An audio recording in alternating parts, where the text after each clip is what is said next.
My name is Martin Tomko. I'm from the University of Melbourne, and I'm here today to talk to you in a very, for me, non-traditional way, because I am used to give scientific talks. I'll be talking about a research project that we have done that was at the same time a consulting and a applied project, but was very exciting in many ways, and has been fully based on open source software stack, as most of the stuff we do is.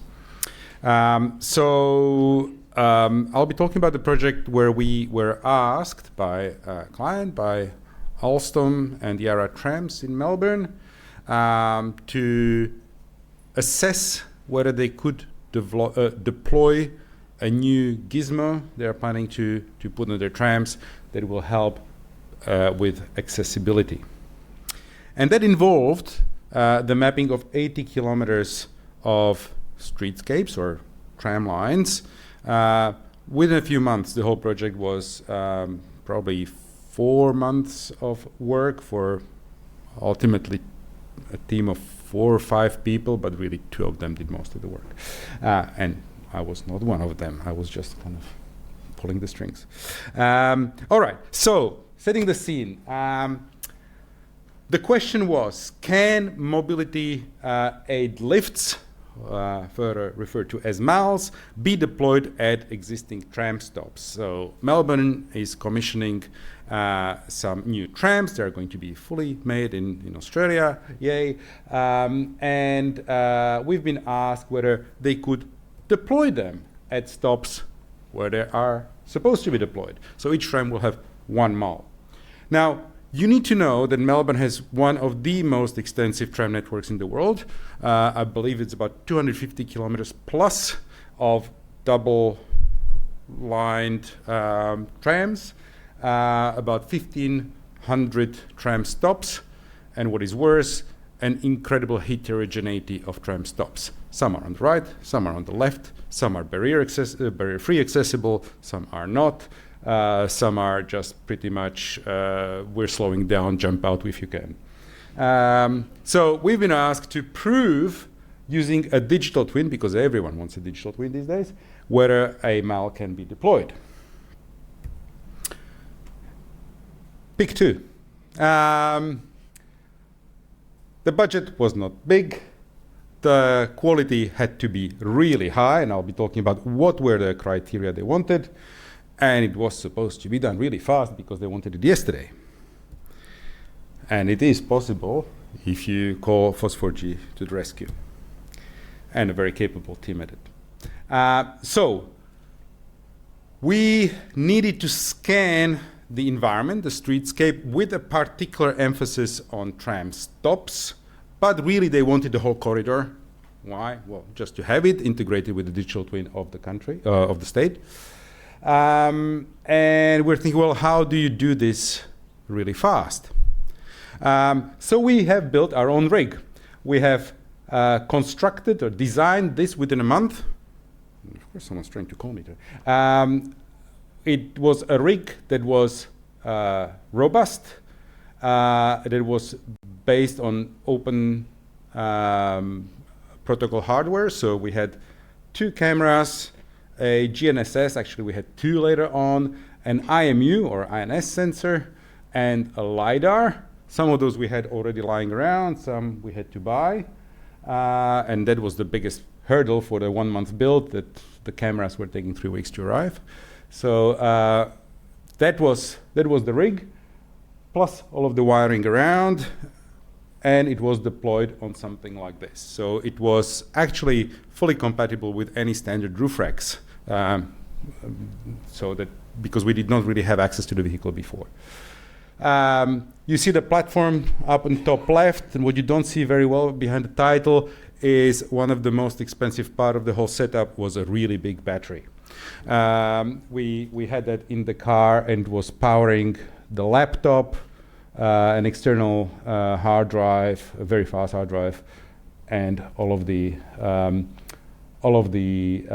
sensors, because we could not guarantee that we'll have access to the power in the car. So the car was only on loan, and we had accessibility only for 3 days. So we had 1 pilot day, Then we had a week of time to refine the rig. And then we had 2 days in traffic, no exclusions, to go and map 80 kilometers of tram routes. So there are 2 tram routes, each about 20 kilometers long, and you scan it on the way up and on the way down. So what do you do with all the sensor data? Well, you have to somehow orchestrate it. That's the main thing. So here you see on the left inputs from the IMU unit, from the LiDAR on top, the 2 stereo cameras. They're black and white. The color ones would not come in time. And down there you see another view of the LiDAR and just a control where you are on the map. So all of these data were coming in real time, and someone was sitting on the back seat of a car just monitoring that there is no outage. All orchestrated in, of course, open source software. There is something called ROS, which is the robot operating system, and it's something we should hear about way more.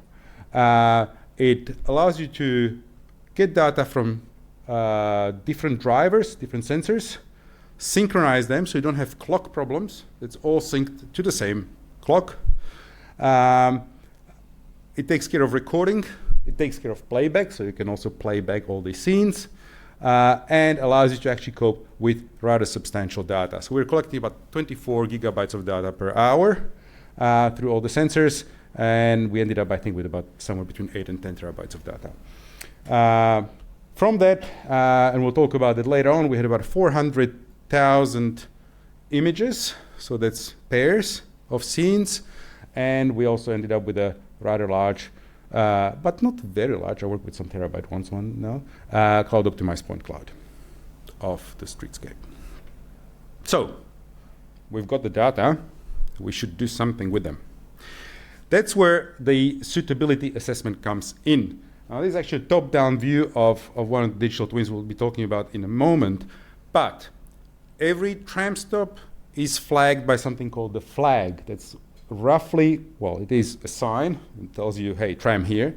And that marks that green line. And from that, there is a specific offset at which the MAL is deployed with a very small tolerance. And then it's deployed in that MAL deployment zone. And that zone has some standardized dimensions into which you have to fit. And we had to assess that zone and then a wider neighborhood for each stop. What's really important is camber. So if you have a very steep angle between the tram and the tram stop, you cannot deploy the MAL. If it is too much on a hill, you cannot deploy the MAL. If there is rubbish bin that's permanently set in the middle of a MAL zone, you cannot have someone on a wheelchair to come out. You cannot deploy a MAL. If there is a tree, there is a very significant palm tree in one of the stops that is for some reason protected. So no MAL will be deployed. And of course, you're doing this scanning, and there might be a car standing in front of a tram stop, or an Uber driver pulling in, or there might actually be an actual tram when you're scanning it. So there's all sorts of problems happening. So on top of the mobile scanning, we did have to go with a tripod to a few stops and actually scan them in the middle of the night to complete the data, but it's a different story. Okay, so once you have the data, you need to be able to do measurements. We did do actually a lot of them manually. What I'll be presenting to you is the automation process we have developed just because we're not happy with the fact that we're doing stuff manually. We want to see that it's fully possible. So that's, for instance, a camber across. You also have a longitudinal camber. So how do you automate this? If anyone is really interested in the process, this is the workflow that we came up with. So first thing is machine learning. We need to extract tram tracks in the images.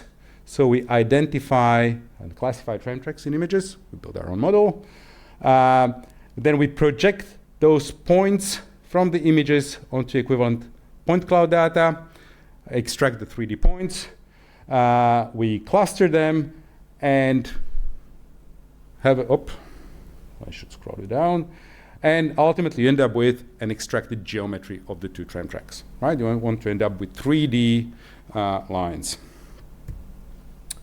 The follow-up then is that for all the extracted center points from the tram tracks, you want to go along them and find in the stereo pairs, or at least one of the stereo, the images on the left one, the flags.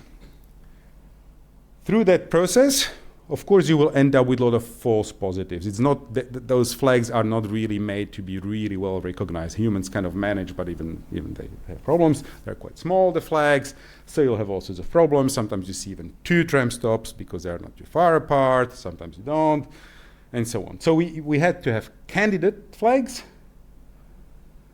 From those, you identify the point cloud data that belongs to them. You try to do a bit of filtering and you know, outlier detection, so you don't have someone's shop being tagged as a flag. And once you're there, you drop it down and you find the nearest point on the tram tracks, and you know this is where the stop location for the tram will be. We're in business. We can start identifying where the mall deployment zone should be. Right?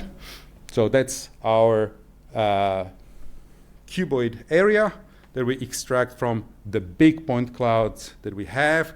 Actually, that's thousands of scenes because they are not georeferenced together. You want to extract the points, and then you need to match the point clouds together.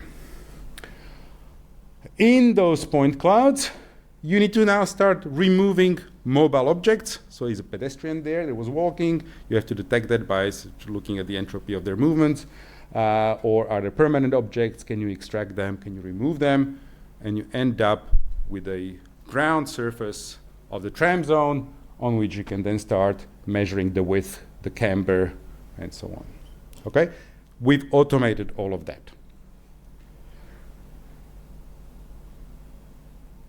Cool. For the client, we actually had to show them each of the stops in most of the data, or particularly in, they didn't care so much about the point cloud, but they wanted to visually see each of the stops. So this is our interface. It's actually live, so you can go and see each of the tram stops. You see it was done in full normal traffic. There is actually the car on which it was mounted. You see the bonnet in the front, and you can jump to every single stop you want to go to and check the conditions and the situation. And we have it for all the lines going in and out. So that was an interface we deployed for the clients as well to see what all is possible. And at the end of this really exciting assessment, you ended up with the classification. There are some stops that will never be deployable. Why? Because they're on the wrong side. The MEL deploys on the left, and there are some stops that are open on the right. So that's going to be fun. That's actually the first stop for every line at Flinders Street Station. So don't, if you need an accessibility assistance, do not plan your trip to start from the main station. But yeah, so you see the heterogeneity of stops. Some are already fine, some need to be modified, the platform needs to be changed and so on, and some are completely not possible. All right, and then the digital twin. So we made a simulation. We actually were placing automatically the tram into the point cloud for them to show and to be able to do measurements also manually there, right? So the client still can go on and assess every stop. Hey, how would the tram fit there? What are the properties of it? They can use it during the construction process. They can do it while they do some more decision making. And if you want to see how the big COPS work, we will see them in a moment, if all goes well. Oh yes, this is 10 or whatever. How many gigabytes did I say we was? Of the cloud-optimized point cloud being pulled from our own university S3 server. By that I mean not an Amazon one, that is one that is running on premises in Melbourne.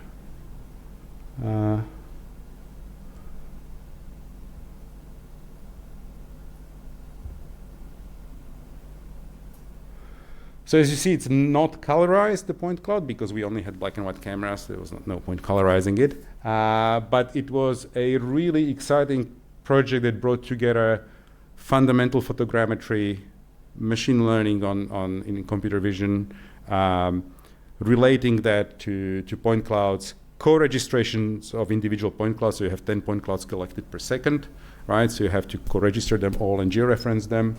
There is a rather nice georeferencing pipeline going on behind the scenes that tries to deal with the drift you experience over the 20 kilometer, as you can imagine.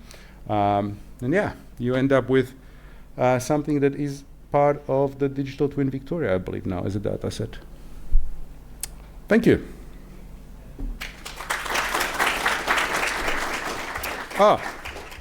Key takeaways, right?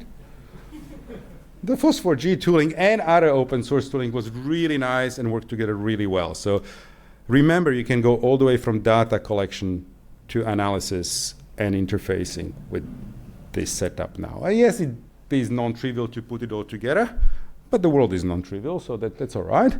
But the amount of control you have ultimately is really fantastic. So this is a 5-month project. Of course, the team was knowledgeable. Of course, some of those things we have developed before. We knew about photogrammetry, we knew about point clouds, we knew about machine learning, so that was not a problem. But putting it all together was rather exciting, and the hardware component was really cool. So yes, it was a great team and fun project. Thank you. So I get 2 claps.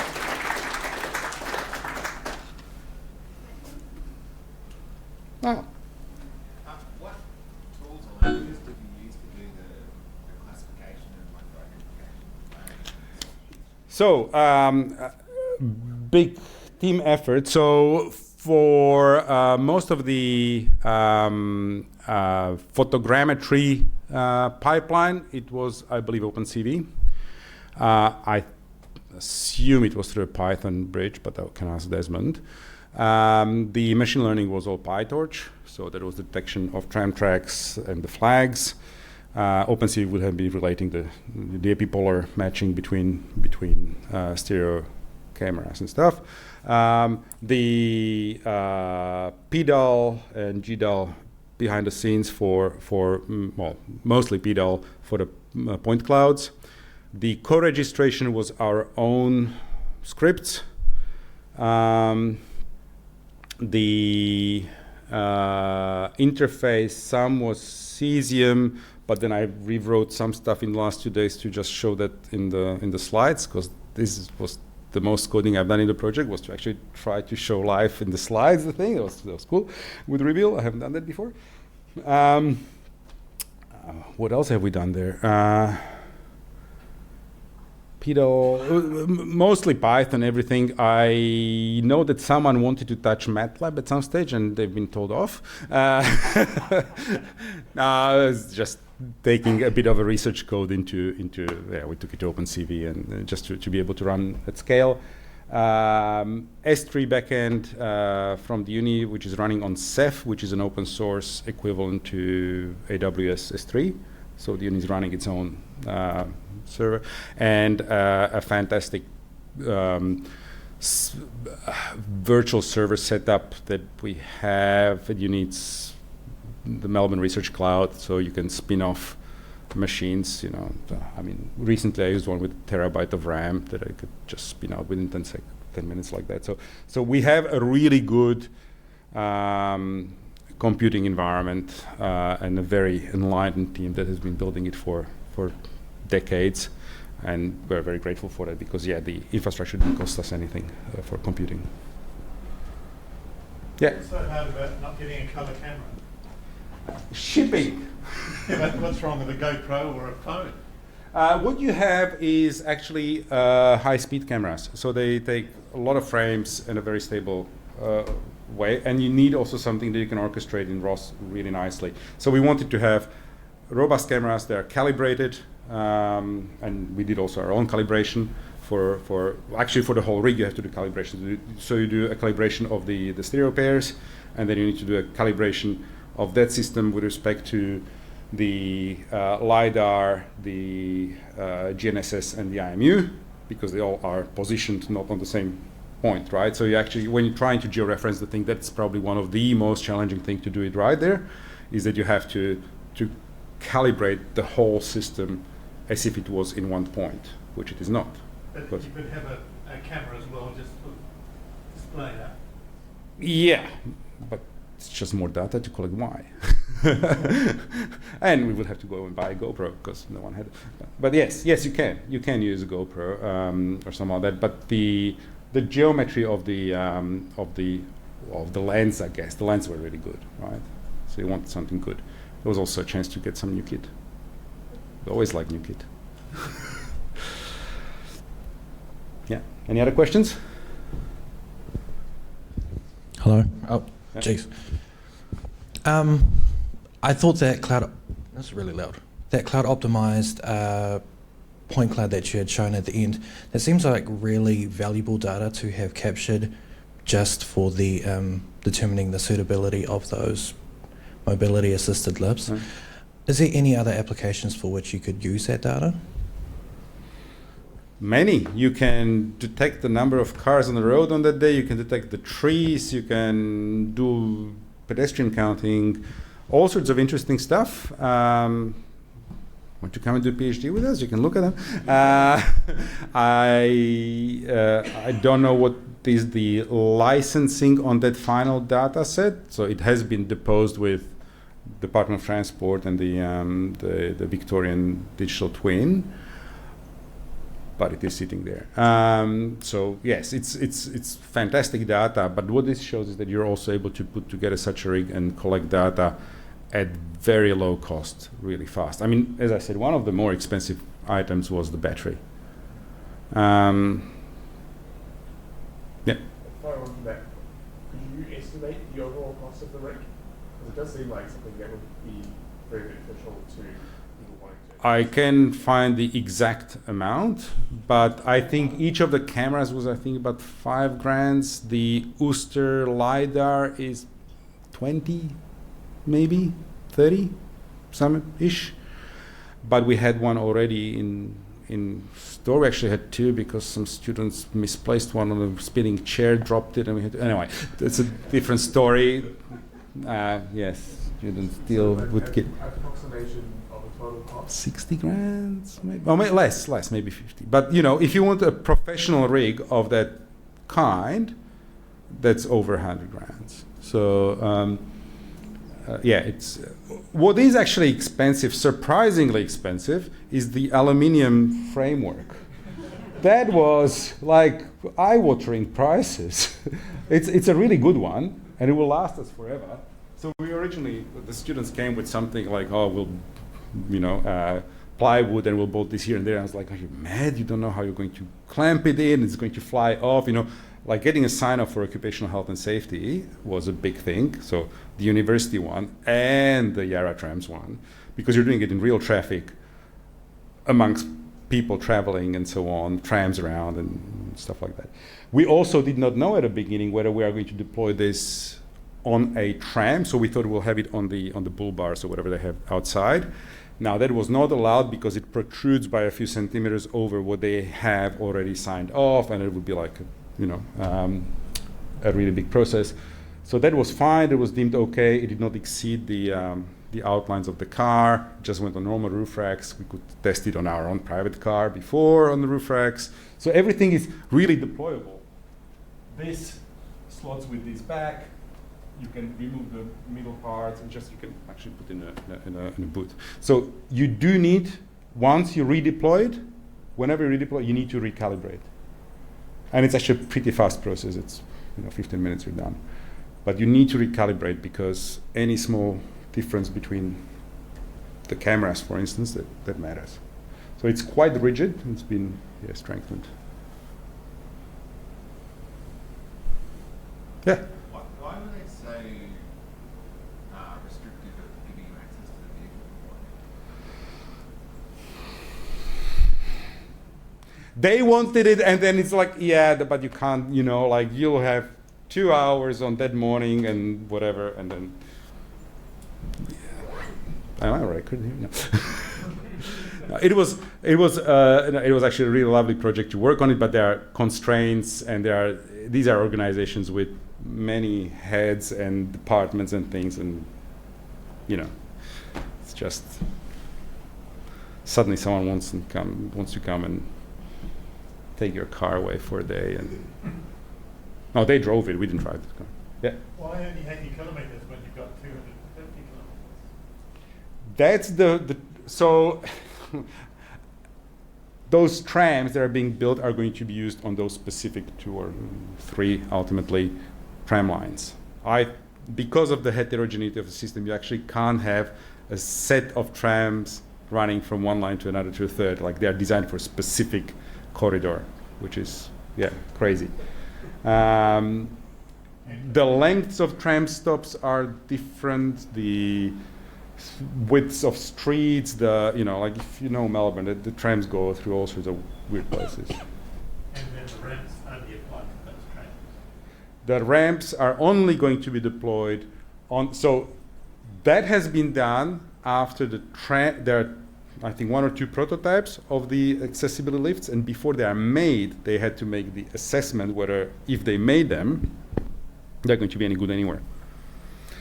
And what is the cost of actually adapting the whole tram line to deploy it? So that's millions of dollars just to refit the tram stops. What sort of positional accuracy are you getting?